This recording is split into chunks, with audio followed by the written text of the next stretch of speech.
Good morning आप सभी को। सजग क्लासेस हिंदी में फिर एक बार आप सभी का स्वागत है। हम लोग रीतिकाल देख रहे थे। रीतिकाल में आज ये चौथी क्लास है और हम लोग बात कर रहे थे रीतिबद्ध कवियों की। और रीतिबद्ध कवि में कुछ कवियों को हम लोग देख चुके थे, लगभग 5-6 को। आज उसके बाद देखते हैं। और आज सबसे पहले हम लोग बात करते हैं प्रताप शाही। प्रताप शाही की कुछ रचनाएं महत्वपूर्ण हैं। तो आज हम लोग सबसे पहले रीतिबद्ध कवियों में बात करते हैं। नंबर 1 में प्रताप शाही। प्रताप शाही। प्रताप शाही का जीवन वृत्त अज्ञात है। इनका जीवन वृत्त ज्ञात नहीं है। रचना काल माना जाता है इनका। रचना काल कब से कब तक? रचना काल इनका माना जाता है 1823 से 1843 के बीच ईस्वी। रचना काल 1823 से 1843 ईस्वी के बीच मानी जाती है। इनके आश्रयदाता राजा कौन थे? आश्रय दाता राजा अर्थात इनके किसके दरबार में रहते थे? इनके आश्रयदाता राजा का नाम था विक्रम सिंह। ये विक्रम सिंह। विक्रम सिंह चिरखारी के राजा थे। ठीक है, बुंदेलखंड में एक जगह पड़ता है चिरखारी, वहीं के शासक थे। चिरखारी बुंदेलखंड।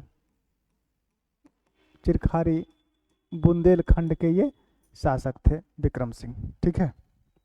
इनके पिता का नाम था रत्नसेन बंदीजन। इनके पिताजी का नाम क्या था? रत्नसेन। रत्नसेन बंदीजन इनके पिताजी का नाम था। इनकी माता श्री का नाम, इनके माता का नाम था विद्यावती। माता का नाम विद्यावती। विद्यावती इनकी माता का नाम था। ठीक है। अब बात करते हैं इनकी रचनाओं की। इनकी कुछ रचनाएं तो अति महत्वपूर्ण है। इससे व्यंग्यार्थ कौमुदी है, महत्वपूर्ण रचना है, पूछी जाती है। रचनाएं, अगर रचनाओं को देखें, रचनाएं तो पहली रचना इनकी लिखिए, इनकी व्यंग्यार्थ कौमुदी। व्यंग्यार्थ कौमुदी। व्यंग्यार्थ कौमुदी। इसमें क्या है व्यंग्यार्थ कौमुदी में? इसमें रस, ध्वनि और नायिका भेद की विवेचना की गई है। लिख सकते हैं रस, ध्वनि और नायिका भेद की विवेचना। नायिका भेद की विवेचना। रस, ध्वनि और नायिका भेद की विवेचना इसमें की गई है। नंबर 2। नंबर 2 में उन रचनाओं को लिखते हैं जो इनकी महत्वपूर्ण है। नंबर 2 लिखिए इनका जयसिंह प्रकाश। दूसरी रचना इनकी कौन सी है? जयसिंह प्रकाश।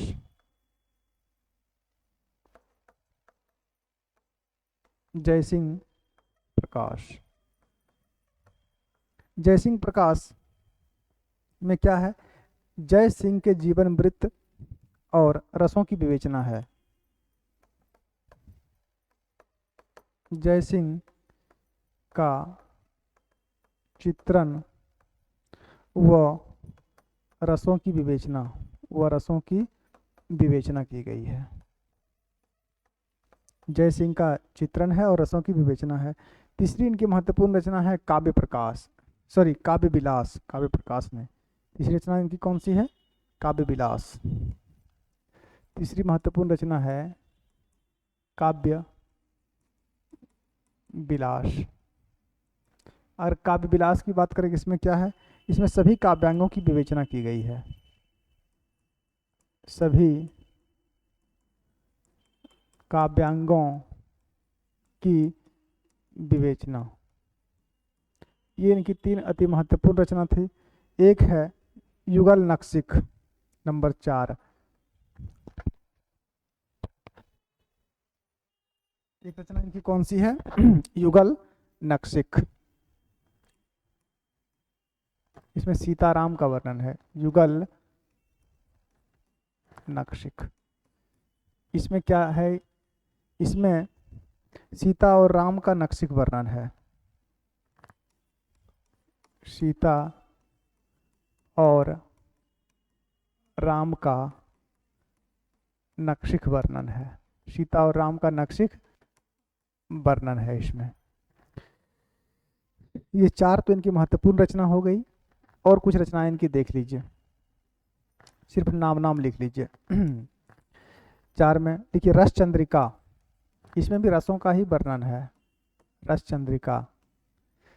नंबर 6, 5 तो हो गया रस चंद्रिका। नंबर 6 एक श्रृंगार मंजरी, इनकी भी रचना है।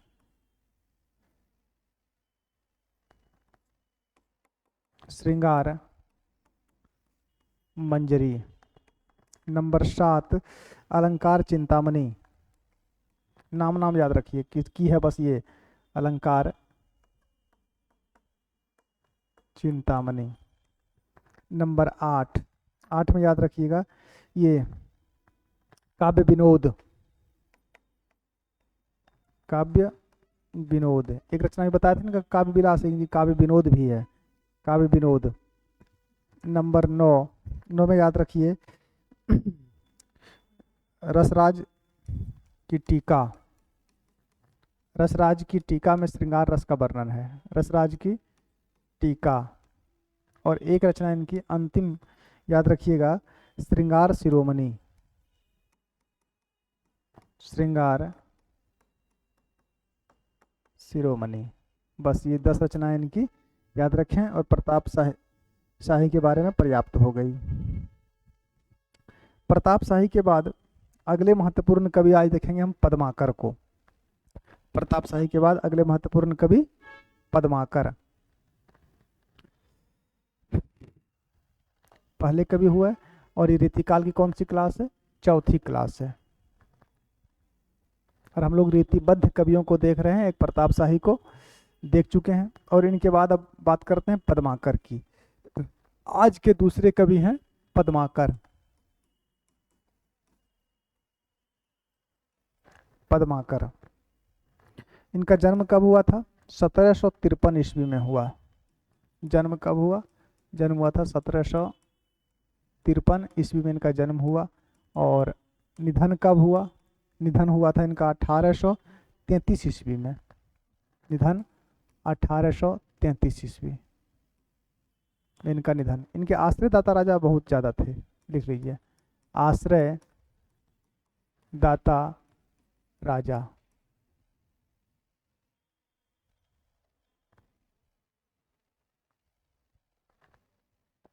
अगर इनके आश्रयदाता राजा की बात करें कि आश्रयदाता राजा कौन कौन हुए थे, तो नंबर 1 हुए थे सागर नरेश, सागर मध्य प्रदेश के राजा थे सागर नरेश। क्या नाम था इनका, रघुनाथ राव अप्पा,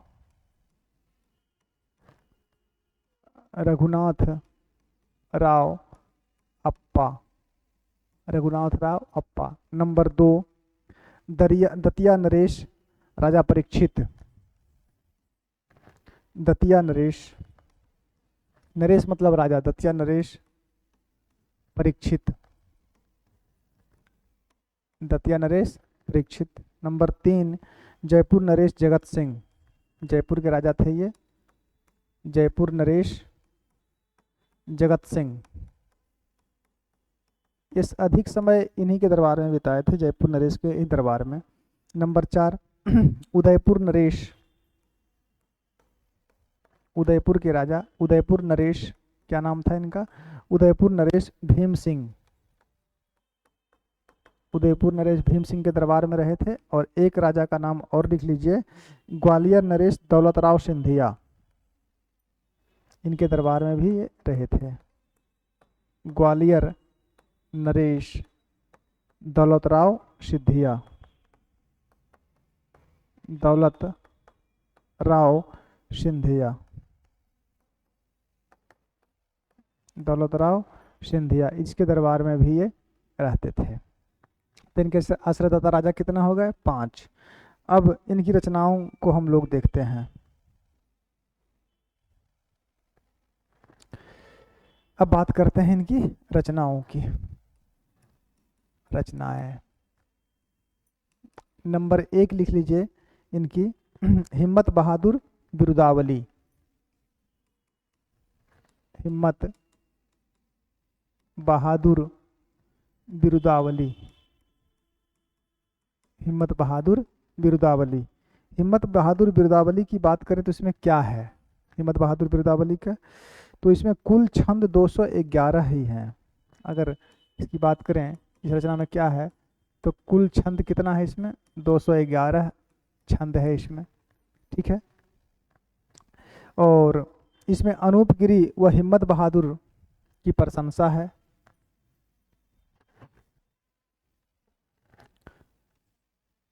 लिख लीजिए अनूप गिरी व हिम्मत बहादुर की प्रशंसा व वीरता का चित्रण, वीरता का चित्रण है इसमें। हिम्मत बहादुर और अनूप गिरी की प्रशंसा और वीरता का इसमें चित्रण किया गया है। नंबर इनकी दूसरी रचना को देखिए, तो दूसरी रचना इनकी जो महत्वपूर्ण थी वो थी ईश्वर पचीसी। ईश्वर पचीसी। अगर ईश्वर पचीसी की बात करेंगे इसमें क्या है, तो इसमें मात्र 25 छंद हैं और लावनी छंद हैं। कुल छंद कितने हैं इसमें, कुल छंद इसमें 25 है और सभी कौन से छंद हैं, सभी लावनी छंद हैं। सभी कौन से छंद हैं, लावनी छंद हैं। इसमें वैराग्य का चित्रण किया गया है, वैराग्य का चित्रण। ईश्वर पचीसी में किसका चित्रण है, वैराग्य का चित्रण है। इसमें इसकी जो भाषा है ना वो ब्रज तो है ही, इसके साथ ही साथ इसमें सधुकड़ी भाषा का भी प्रयोग इन्होंने किया है। ठीक है। अगली रचना इनकी जो तीसरी महत्वपूर्ण है वो है जगत विनोद। तीसरी रचना इनकी कौन सी प्रमुख है, जगत विनोद। जगत विनोद, इस रचना को जगत द्वि विनोद भी कहा जाता है, जगत द्वि नोद भी कहा जाता है। ठीक है, इस तरह से भी लिखा जा सकता है। ये जयपुर के राजा जगत सिंह के आश्रय में लिखी गई थी और इसमें 731 छंद है। इसमें क्या है 700, अगर कुल छंद की बात करें कि कुल छंद इस पुस्तक में कितना है, तो 731 छंद है इसमें। और किसके दरबार में लिखी गई थी, इसमें जगत सिंह के आश्रय में लिखी गई थी। जगत सिंह के आश्रय में रचित, जगत सिंह के आश्रय में रचित है। और क्या है इसमें, नायिका भेद का भी वर्णन है। नायिका भेद व 9 रसों की विवेचना है, 9 रसों की विवेचना, नायिका भेद और 9 रसों की विवेचना है इसमें। इनकी चौथी महत्वपूर्ण रचना के बाद बारे में बात करते हैं, तो चौथी महत्वपूर्ण रचना है इनकी यमुना लहरी। यमुना लहरी, ये इनकी चौथी रचना है। इसमें क्या है, इसमें कुल छंद तो 34 ही हैं और यमुना की स्तुति है इसमें। कुल छंद कितने हैं इसमें, तो कुल छंद इसमें 34 है, 34। और क्या है इसमें, यमुना की स्तुति है, यमुना की स्तुति इसमें किया गया है। लिखिए इतना, फिर आगे बढ़ते हैं। यमुना की स्तुति की गई है यमुना लहरी में। अगली रचना इनकी लिखिए नंबर 5 पद्माभरण। पद्माभरण पद्माभरण, इसमें क्या है, तो पद्माभरण एक अलंकार ग्रंथ है और इसमें 108 अलंकारों की विवेचना है। क्या है इसमें? इसमें 108 अलंकारों की विवेचना है। इसमें 108 अलंकारों की विवेचना। लगभग इनकी सभी रचनाओं को तो विस्तार से पढ़ा ही दिए कि इसमें क्या है नहीं है, सब बता ही दिए हैं। अगले अगली रचना इनकी लिखिए। कितना हो गया? 5 हो गया ना। नंबर 6 राम रसायन। छठी रचना इनकी लिखिए राम रसायन।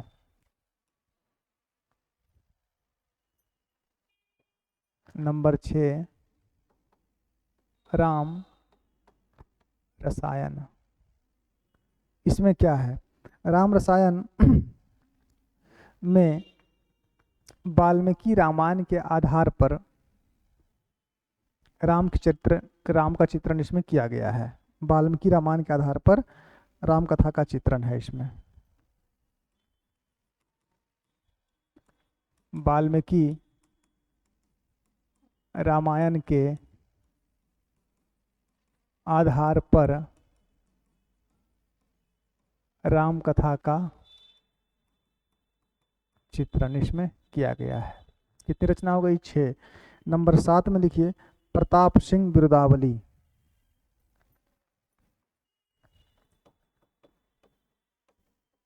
प्रताप सिंह बिरुदावली। प्रताप सिंह बिरुदावली में क्या है? तो प्रताप सिंह की प्रशंसा है और इसमें कुल छंद कितने हैं? तो कुल छंद 117 हैं। कुल छंद कितना है? 117 है। और क्या है? प्रताप सिंह की प्रशंसा, प्रताप सिंह की प्रशंसा में रचित है। प्रताप सिंह की प्रशंसा में रचित। तो ये इनकी कितनी रचनाएं हो गई? 7 रचनाएं हो गई।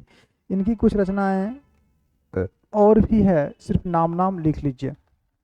नंबर 8 में लिख लीजिए ये प्रबोध पंचाशिका। नाम लिख लीजिए, सिर्फ महत्वपूर्ण रचना जो थी उसको पढ़ा दी है। प्रबोध पंचाशिका। नंबर 9 में लिख लीजिए राजनीति। इनकी एक रचना है राजनीति। नंबर 10 में नाम लिख लीजिए गंगा लहरी। गंगा लहरी में गंगा की स्तुति की गई है। गंगा लहरी। 11 नंबर में लिख लीजिए लीलहारी लीला।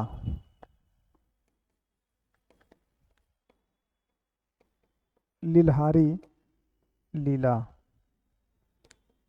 12 नंबर कर लीजिए ये कली पचीसी।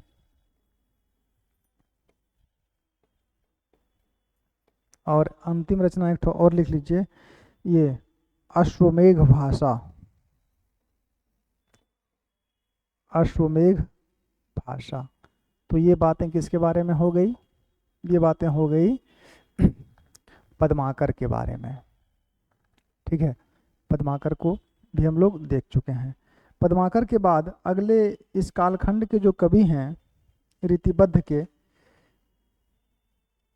वो छोटे छोटे कवि बचे हैं, उनको भी देख ही लेते हैं और आज खत्म ही कर देते हैं इस कालखंड को। तो पद्माकर हो गए। पद्माकर के बाद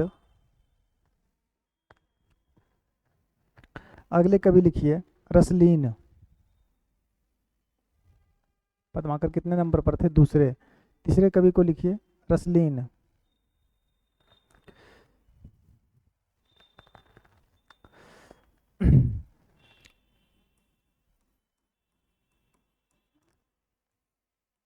रसलीन।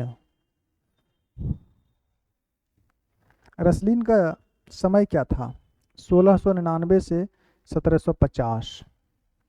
अगर इनका समय देखें तो क्या था? 1699 से 1750 ईस्वी इनका समय माना जाता है। ठीक है, और इनकी रचनाएं कितनी हैं? तो इनकी रचनाएं 2 ही हैं।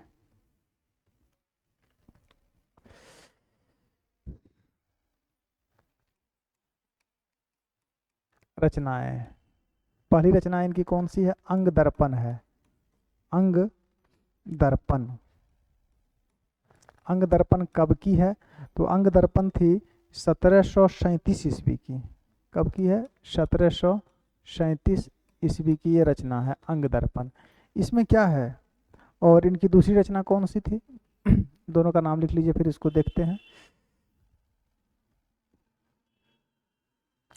अंग दर्पण और दूसरा था रस प्रबोध। रस प्रबोध। तो रस प्रबोध कब की है? ये 1742 ईस्वी की है। 1742। इनकी मात्र दो ही रचनाएं हैं, एक है अंग दर्पण और एक है रस प्रबोध। दो रचनाएं हैं इनकी। अंग दर्पण में क्या है?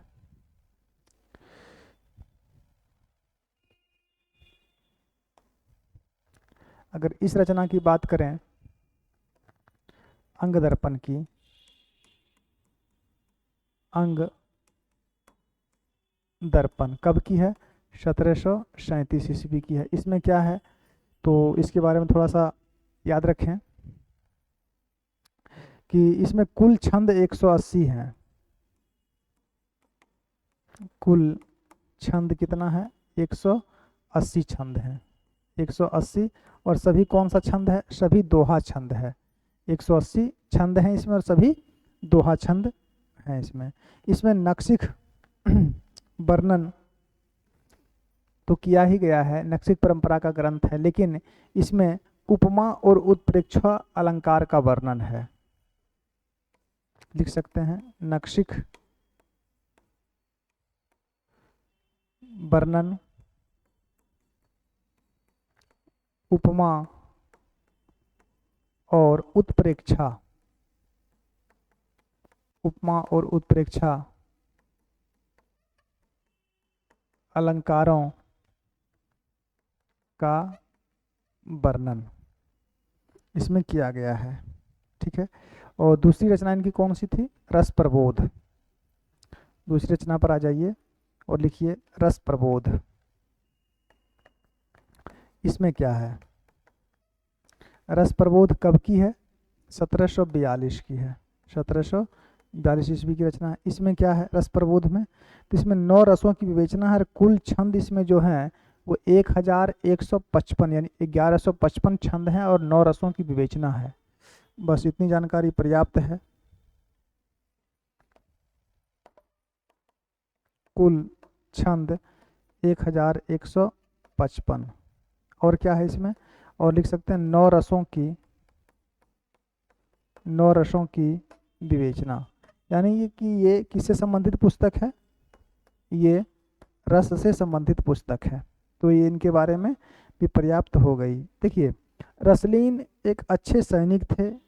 ठीक है। सैनिक मतलब ये धनुर्धर थे। धनुर्विद्या का ज्ञान इनको अच्छा था। अच्छे संगीतज्ञ भी थे, अच्छे नीतिकार भी थे। ठीक है। ये राम चौतानी के युद्ध में वीरगति इनको प्राप्त हो गई थी। राम चौतानी की जब युद्ध हुई थी, रामायण की बात मैं नहीं कर रहा हूँ, राम चौतानी ये हरदोई उत्तर प्रदेश की बात कर रहा हूँ। यहाँ पे जब ये राजा के विरुद्ध लड़ रहे थे तो एक राजा थे जिनका नाम था राम चैतन्य। राम चैतन्य के विरुद्ध इनसे युद्ध में लड़ते हुए इनकी मृत्यु हो गई थी। और क्योंकि ये अच्छे धनुषधर भी थे, यानी कि अच्छे सैनिक भी थे, अच्छे नीतिकार भी थे और अच्छे संगीतज्ञ भी ये रसलीन थे। रसलीन के बाद अगले महत्वपूर्ण कवि को हम लोग देखते हैं तो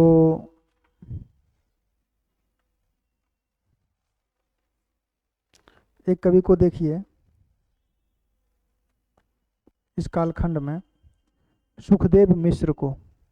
रसलीन के बाद अगले कवि सुखदेव मिश्र, नंबर 4।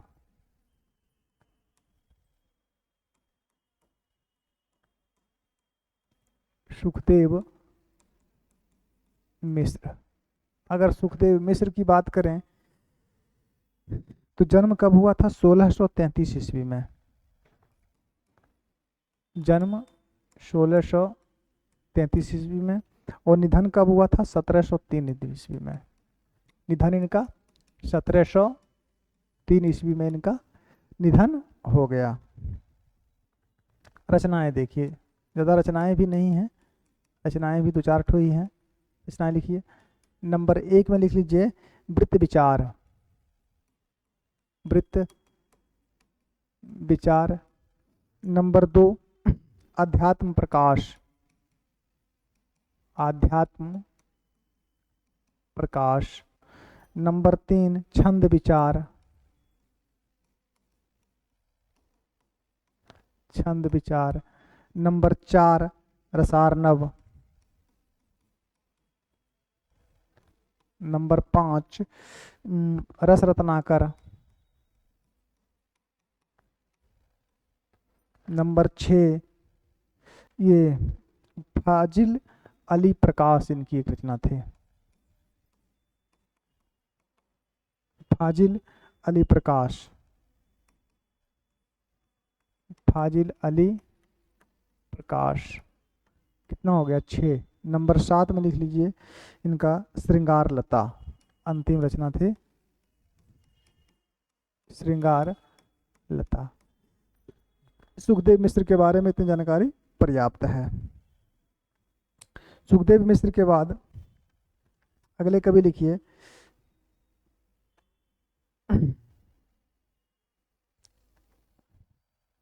अगले कवि महत्वपूर्ण कौन थे? मतीराम पढ़ाए हैं जी पिछली क्लास में, मतीराम नहीं पढ़ाए हैं तो लिखिए उन्हीं को आज देखते हैं। आज के 5वें कवि मतीराम।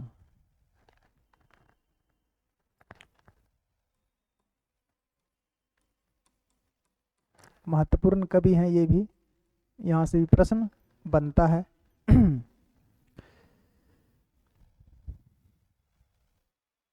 मतीराम, मतीराम का जन्म कब हुआ था? मतीराम का जन्म हुआ था 1604 ईस्वी में। इनका अगर जन्म देखिए तो जन्म कब हुआ था? जन्म हुआ था 1604 ईस्वी में। और निधन कब हुआ था? 1701 ईस्वी में। निधन 1701 ईस्वी में इनका निधन हो गया था। मतीराम किसके भाई थे? अरे मतीराम चिंतामणि और भूषण तीनों सगे भाई थे, इस बात को याद रखिएगा। क्योंकि मतीराम, चिंतामणि, भूषण ये तीनों भाई थे, तो जन्म स्थान तो तीनों भाई का एक ही रहेगा ना। इनका भी जन्म तिकवापुर उत्तर प्रदेश में हुआ था, कानपुर। रचनाएं लिखिए और इनकी रचनाओं के बारे में कुछ बात भी आगे बताएंगे। रचनाएं, रचनाओं में पहली रचना लिखिए इनकी फूल मंजरी। फूल मंजरी, फूल मंजरी की रचना इन्होंने जहांगीर के आश्रय में की थी। किसके आश्रय में? जहांगीर के आश्रय में। इसकी रचना कहाँ की थी इन्होंने? जहांगीर के आश्रय में। नंबर 2 ललित ललाम, महत्वपूर्ण रचना है ये इनकी, ललित ललाम। ललित ललाम, इसकी रचना इन्होंने भाव सिंह के दरबार में की थी, भाव सिंह के आश्रय में। तीसरी रचना इनकी लिखी अलंकार पंचाशिका, अलंकार पंचाशिका। अलंकार पंचाशिका की रचना इन्होंने ज्ञानचंद के आश्रय में की थी, ज्ञानचंद के आश्रय में की थी। चौथी रचना इनकी लिख लीजिए रसराज। चौथी रचना इनकी रसराज। रसराज की रचना इन्होंने ज्ञानचंद के आश्रय में ही किया था, ज्ञानचंद के आश्रय में। पांचवी रचना इनकी लिख लीजिए मतीराम सतसई। ये भोगनाथ के आश्रय में किया था, मतीराम सतसई की रचना। नंबर 5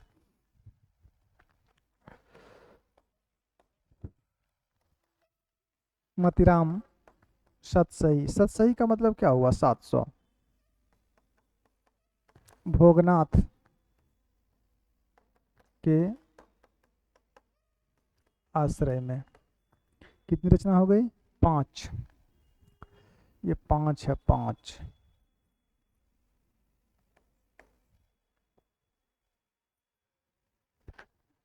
लिखिए इतना। आगे और रचना इनकी लिखाते हैं।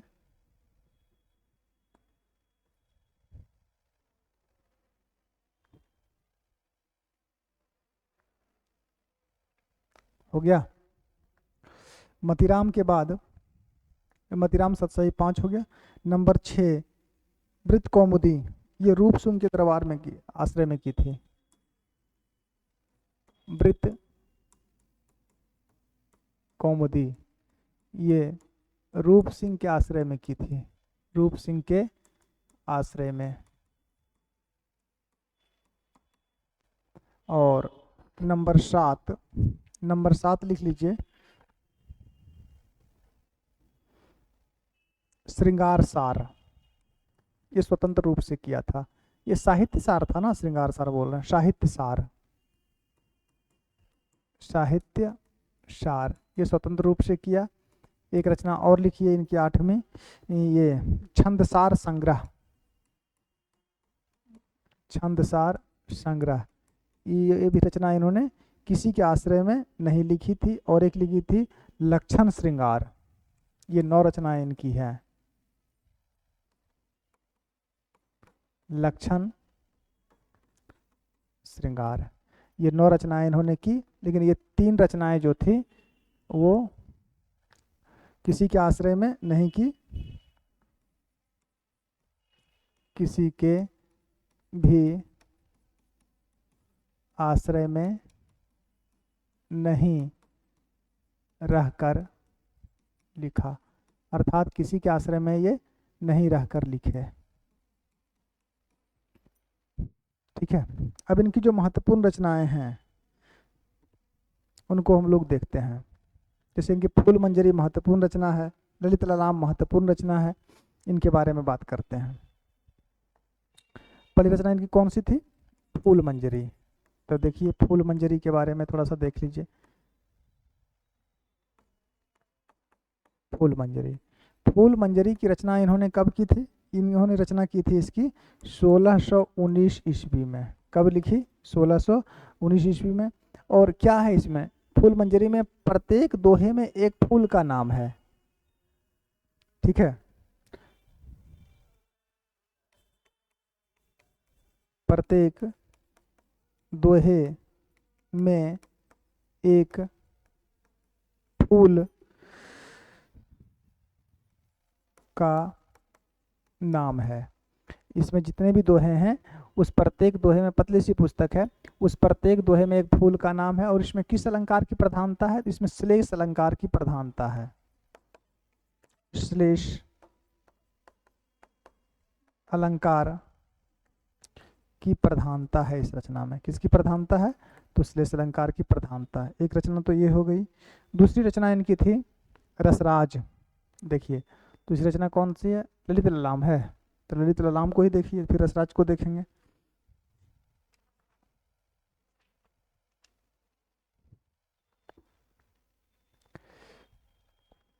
नंबर 2 ललित ललाम, ललित ललाम। अगर ललित ललाम की बात करें तो कब लिखी थी? 1663 ईस्वी के आसपास मानी जाती है कि इसकी रचना हुई थी। और इसमें क्या है? इसमें 100 अलंकारों की विवेचना है। कितने अलंकारों की विवेचना है? तो 100 अलंकारों की विवेचना है। और ये रचना किस आधार पर हुई है? तो अप्पय दीक्षित की एक पुस्तक है कुवलिया नंद, कुवलिया नंद के आधार पर लिखी गई है। लिख सकते हैं अप्पय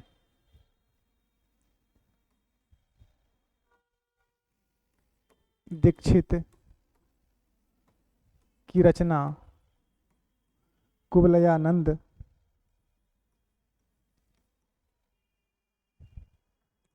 अप्पय दीक्षित की रचना कुवलयानंद के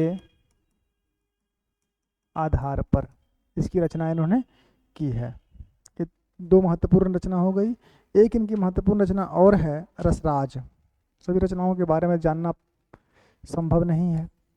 तीन रचना इनकी महत्वपूर्ण जो है इसको देख लेते हैं कौन कौन महत्वपूर्ण थी।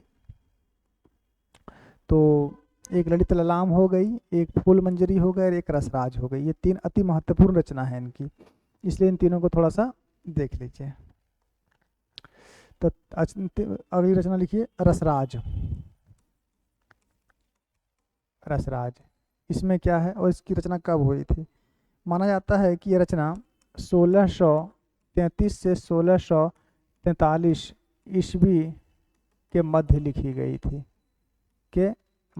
गई थी, और इसमें श्रृंगार रस और नायिका भेद का चित्रण है।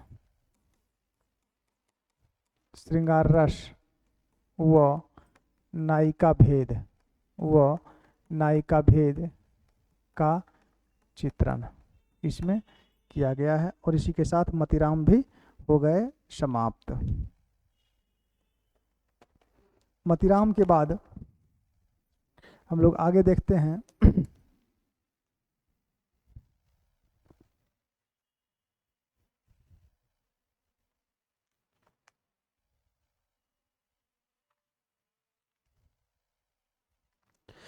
मतिराम के बाद आगे लिखिए कुलपति मिश्र।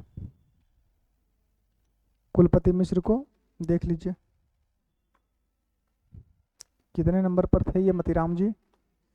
मतिराम 5वें नंबर पर थे।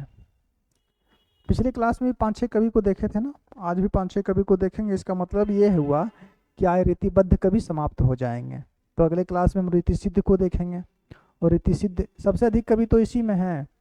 अब मान लीजिए कि इसमें लगभग कितने कवि को पढ़ा दिए हैं, तो 5-6 अभी पढ़ाए, 5-6 इनसे पहले, तो 10 और एक हो गए थे। केशवदास पर तो एक ही क्लास हो गई थी तो पूरी हो गई थी, क्योंकि केशवदास प्रतिनिधि कवि हैं, रीतिकाल के प्रवर्तक हैं, तो उनकी सभी रचनाओं को पढ़ाए थे।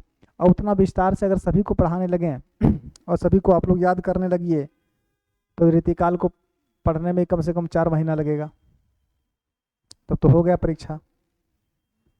थोड़ा सिलेबस का भी ध्यान रखना होता है। ऐसे पढ़ाने का तो हम एक कवि को और विस्तार से पढ़ा सकते हैं, प्रत्येक रचना के बारे में लिखा सकते हैं। अभी भी जो हम लिखा रहे हैं वो मात्र महत्वपूर्ण बिंदु लिखा रहे हैं। अगर फूल मंजली के बारे में लिखाना शुरू करें या ललित ललाम के बारे में, तो इसमें 100 अलंकार हैं। ललित ललाम में 100 अलंकार कौन कौन सा है, सब के बारे में लिखाएंगे तो अधिक समय लगेगा, तो उतना नहीं देखना है। तो ये कितने नंबर पर थे? मतिराम 5वें नंबर पर थे। 5वें नंबर के बाद अगले कवि को लिखिए कुलपति मिश्र, नंबर 6। कुलपति मिश्र। अगर कुलपति मिश्र की बात करें कि कुलपति मिश्र के बारे में देखें तो इनका माना जाता है कि कुलपति मिश्र बिहारी के भांजे थे। बिहारी कवि जो रीति सिद्ध काव्यधारा के प्रतिनिधि कवि हुए या रीतिकाल के प्रतिनिधि कवि बिहारी दास हुए, जिनकी रचना बिहारी सतसई है। बिहारी सतसई की पहली लाइन क्या है, पढ़े हैं कि नहीं? पढ़ा कीजिए।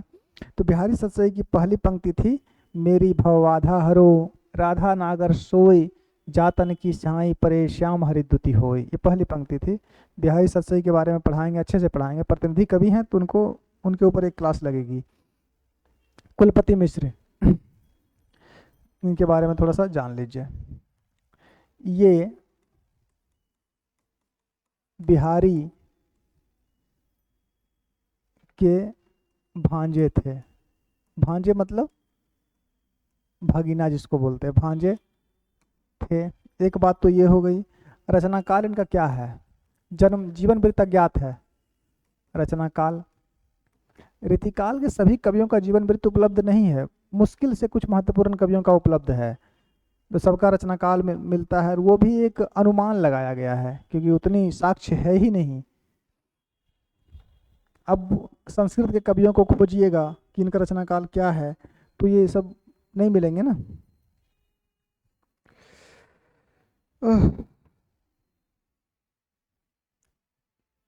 चलिए देखते हैं रचना काल। तो इनका अगर रचना काल देखिए तो रचना काल माना जाता है कि 1667 से कब तक? 1667 से 1686 के मध्य इनका रचना काल माना जाता है। इनके आश्रयदाता कौन थे? आश्रयदाता राजा कौन थे? अगर इनके आश्रयदाता राजा की बात करें तो ये विष्णु, एक दो राजा थे। एक तो विष्णु सिंह थे, एक कौन थे? विष्णु सिंह, और एक थे जयपुर के शासक राम सिंह। राम सिंह कहाँ के शासक थे ये? तो ये जयपुर के शासक थे। जयपुर के शासक राम सिंह और एक विष्णु सिंह के दरबार में ये रहते थे। इनकी रचनाओं को देखिए। रचनाएं, रचनाओं में बात करें नंबर 1 तो रस रहस्य, महत्वपूर्ण रचना है ये। रस रहस्य, अगर रस रहस्य की बात करें तो रस रहस्य का रचना काल क्या माना जाता है? इसके बारे में थोड़ा सा देख लीजिए। रस रहस्य, इसका रचना काल, इसका रचना काल माना जाता है कि ये पुस्तक 1670 ईस्वी के आसपास लिखी गई थी। और इसमें है क्या? तो इसमें नायिका भेद को छोड़कर सभी काव्यांगों की विवेचना है, यानी कि इसमें नायिका भेद नहीं है। तो लिख सकते हैं नायिका भेद, नायिका भेद को छोड़कर सभी काव्यांगों की विवेचना, सभी काव्यांगों की विवेचना, नायिका भेद को छोड़कर सभी काव्यांगों की विवेचना की गई है। और इसकी रचना जो है ना, मम्मट जो अलंकारवादी आचार्य हैं, तो मम्मट की रचना जो है काव्य प्रकाश, काव्य प्रकाश के आधार पर ही इसकी रचना की गई है। और ये किसके आश्रय में लिखी गई थी? तो राम सिंह के आश्रय में लिखी गई थी। लिख सकते हैं राम सिंह के आश्रय में रचित, राम सिंह के आश्रय में ये रचित है रस रहस्य। नंबर 2, दूसरी रचना इनकी देखिए। दूसरी रचना इनकी लिखिए संग्राम सार। दूसरी रचना इनकी संग्राम सार। संग्राम सार इनकी मौलिक रचना नहीं है, ये महाभारत के द्रोण पर्व का ब्रजभाषा में अनुवाद है।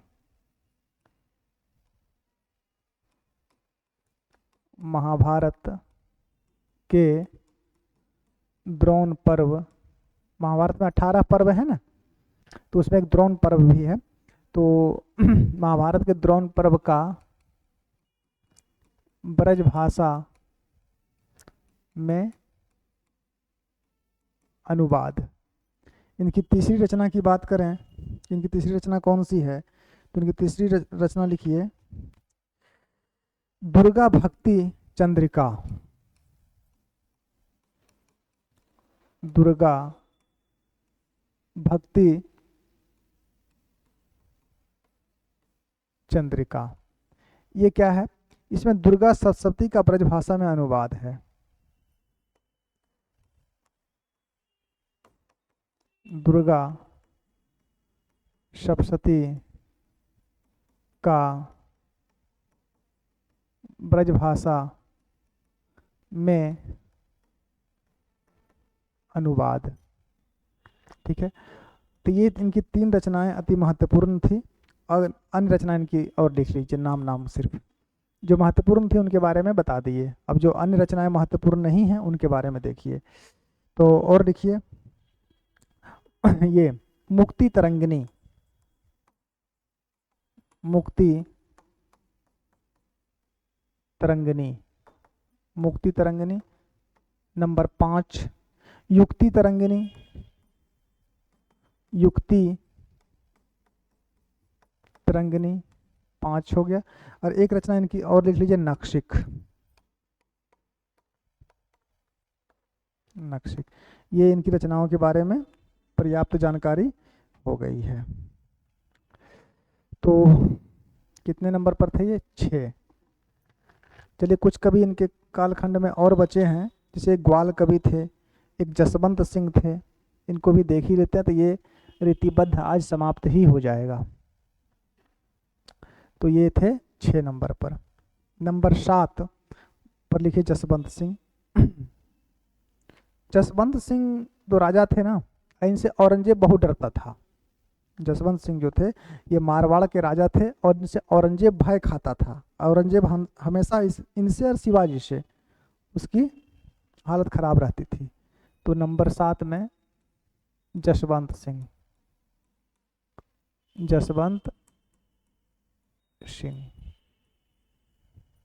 कहाँ के राजा थे ये मारवाड़ के शासक थे। लिख सकते हैं यह मारवाड़ के शासक थे। समय क्या था इनका, इनका अगर समय देखा जाए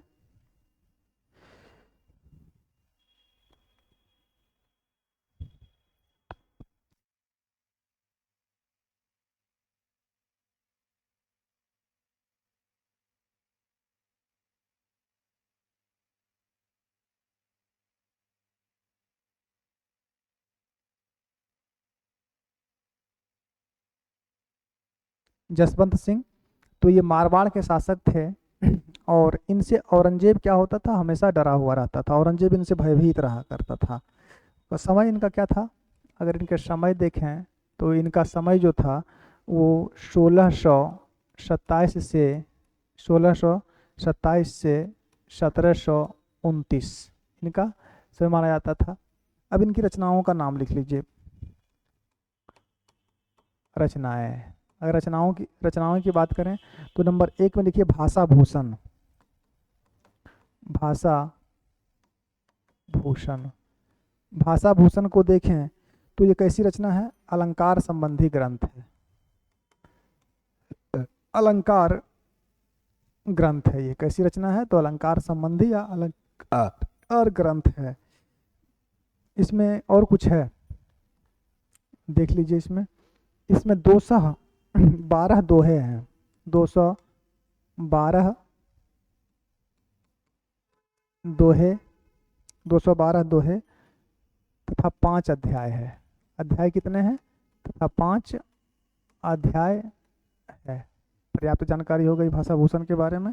और इसमें अध्याय को क्या कहा गया है, अध्याय को इसमें प्रकाश कहा गया है। ठीक है, अध्याय जिसको सर्ग बोलते हैं उसको इसमें क्या कहा गया है, प्रकाश कहा गया है। इनकी दूसरी रचना जो है वह है अप्रोक्ष सिद्धांत। इनकी एक ही रचना पर्याप्त है, अब सिर्फ नाम नाम लिख लीजिए। अप्रोक्ष सिद्धांत।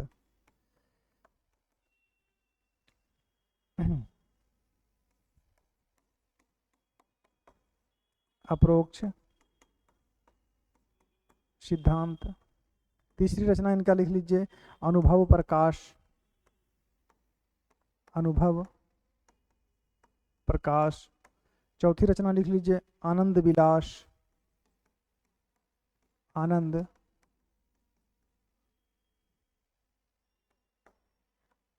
विलास। पांचवी रचना लिख लीजिए सिद्धांत सार।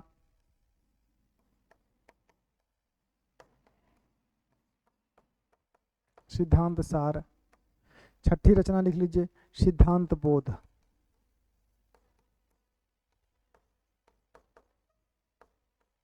बस इतना पर्याप्त है इनके बारे में, जसवंत सिंह के बारे में। जसवंत सिंह के बारे में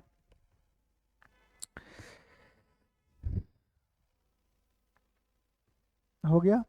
अब रीतिकाल के अंतिम कवि किसे माना जाता है, पिछली क्लास में आप लोग को बताया होंगे। रीतिकाल का अंतिम कवि माना जाता है ग्वाल कवि को।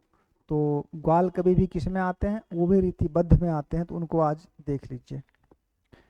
7 में हो गए, एक कवि और देख लीजिए 8 में, तो ये ग्वाल कवि भी समाप्त हो जाएंगे। 8 में कवि क्या है, नाम ग्वाल कवि। ग्वाल कवि ये रीतिकाल के अंतिम कवि माने जाते हैं। ये रीतिकाल के अंतिम कवि हैं, रीतिकाल के अंतिम कवि हैं। और इनका अगर जन्म देखें तो इनका जन्म कब हुआ था? जन्म हुआ था 1791 ईस्वी में। जन्म 1791 ईस्वी में। और निधन कब हुआ था? निधन हुआ था 1868 ईस्वी में। 68 ईस्वी में इनका रचनाएं देख लीजिए। रचनाएं, बस रचनाओं का बस नाम याद रखिए कि इनकी रचनाएं हैं या नहीं हैं। नंबर 1 भक्त भावन। नंबर 1 में कौन सी रचना है इनकी? Bhakt Bhavan. Number 2 Rasikanand. Rasikanand. Number 3 Rasrang. Number 4 Dushan दर्पण। बहुत रचनाएं हैं इनकी, महत्वपूर्ण का सिर्फ नाम लिख लीजिए। दूषण दर्पण। नंबर 5 में लिख लीजिए राधा माधव मिलन। राधा माधव मिलन। नंबर 6 होगा ना, नंबर हमसे ठीक से नहीं पड़ता है। इतना देर में आप लोग ये बात समझ गए होंगे कि नंबर देने में गड़बड़ा जाते हैं। अरे गणित का हिसाब किताब या इसका नंबर का जोड़ घटाव का हिसाब किताब वो रखता है जो उसका काम करता है। मेरा काम है भाषा पढ़ाने का, नंबर याद रखने का नहीं। तो भक्त भावन, रसिकानंद, रसरंग, दूषण दर्पण, राधा माधव मिलन। राधा मिलन के बाद लिखिए नेह निर्वाण। नेह निर्वाण। नेह निर्वाण। नेह निर्वाण के बाद बंसी बीसा। कितना नंबर होगा जी? 7वां। बंसी बीसा एक रचना इनकी कौन सी थी? बंसी बीसा। नंबर 8 बंसी बीसा के बाद राधा अष्टक। राधा अष्टक। नंबर 9 कवि हृदय विनोद। कवि हृदय विनोद। नंबर 11 कुब्जा अष्टक। 10 ना, 11 बोल रहे हैं। कुब्जा अष्टक। नंबर 11 कुब्जा अष्टक के बाद लिख लीजिए अलंकार भ्रम भंजन। अलंकार संबंधी ग्रंथ है। अलंकार भ्रम भंजन। नंबर 12 रसरूप। नंबर 13 प्रस्तार प्रकाश। प्रस्तार प्रकाश। नंबर 14 इक लहर दरियाव। सॉरी, इश्क लहर दरियाव था ना, इश्क लहर दरियाव। इश्क लहर दरियाव। और एक विजय विनोद। बस इतना याद रखिएगा, विजय विनोद। अच्छा, रीतिकाल की अंतिम रचना किसे मानी जाती है? रीतिकाल की अंतिम रचना, रीतिकाल की अंतिम रचना मानी जाती है रसरंग को। ये अंतिम रचना है रीतिकाल की। अंतिम रचना है रीतिकाल की। रसरंग कौन सी रचना है? तो रीतिकाल की अंतिम रचना है। और इसका समय क्या था? इसका समय था 1853 ईस्वी। ठीक है, ये अंतिम रचना मानी जाती है रीतिकाल को। ग्वाल रीतिकाल के अंतिम कवि हुए और इनकी रचना जो है रसरंग, वो रीतिकाल की अंतिम रचना मानी जाती है, जिसका प्रकाशन वर्ष 1853 ईस्वी है। तो इसी के साथ इस क्लास में रीतिकाल की जो कवि परंपरा चल रही थी हम लोगों की, जिसमें आज हम लोग रीतिबद्ध कवि को देख चुके हैं। और आज लगभग 8 कवि को देखे हैं। पिछले क्लास में भी 5-6 को देखे थे, उनसे पहले भी देखे थे। तो आज के इस क्लास में इतना ही। अब अगले क्लास में हम लोग मिलेंगे नेक्स्ट क्लास में, तो रीतिसिद्ध देखेंगे। और रीतिसिद्ध में सेनापति, रसलीन, बृंद, उसके बाद तो बिहारी दास हैं ही, बिहारी जी पर एक क्लास लग जाएगी।